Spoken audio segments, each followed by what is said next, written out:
Released in October of 1994, this family-friendly sports comedy filmed by director Dwayne Dunham failed to recoup its $20 million budget at the box office. But having watched it multiple times on VHS as a kid, I have to imagine it did much better on home video. Inspired by a 1990s McDonald's Super Bowl ad, Rick Moranis and Ed O'Neill, at the height of both of their respective careers, star as two competitive brothers in a small Ohio town obsessed with football, who essentially have a contest as to who can coach the better Pee Wee team. Playing the perfectly awkward but lovable dork, Moranis guides a band of misfit reject children to the film's climactic big game, showing them that everyone deserves a chance.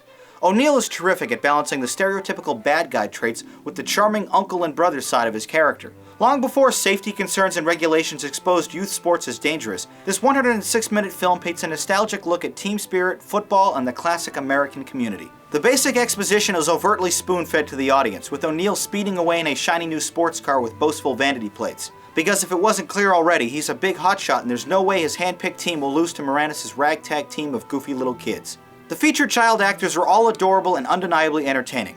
From a junk food hungry kid who farts at everyone, to a sheltered child who explodes with rage when you threaten his mom. Their character personalities and story arcs are all extremely juvenile and rudimentary, but they provide for some great laughs. Early 90s heartthrob Devon Sawa isn't given much to do except look pretty, but his on-screen crush, Shauna Waldron, turns in an excellent performance as the hard-tackling tomboy who finds herself at odds with her feminine feelings. A scene with Waldron and Moranis, both afraid to introduce themselves to their respective love interests, is amusing and endearing. The visual cinematography and music are never impressive, but they're competently accomplished. This PG adventure moves quickly, providing many hilarious moments. Especially Moranis' inspirational one-time halftime speech. Wait a second, guys. Whoever said you had to be good to play football? You play football because you want to. You play football because it's fun.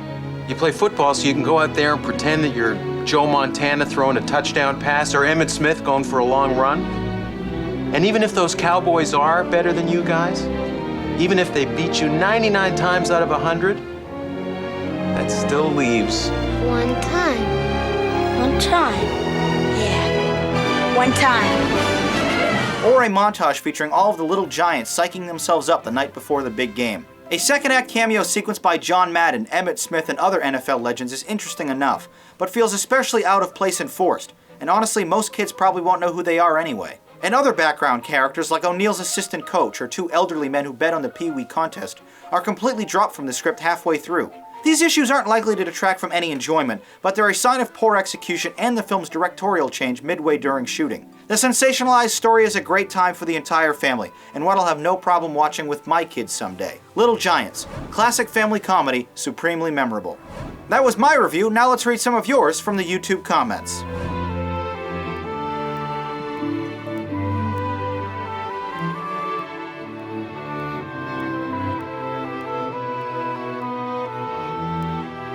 The Rate-O-Matic with Little Giants, a 7 and a 7. You applauded the kid-friendly humor and the good-natured laughs, but faulted this film for being a bit too predictable. You rated it cool. I completely agree. This was a picture I truly loved as a kid, and it holds up remarkably well today, but it's hardly a masterpiece by any means. I think it's cool as well.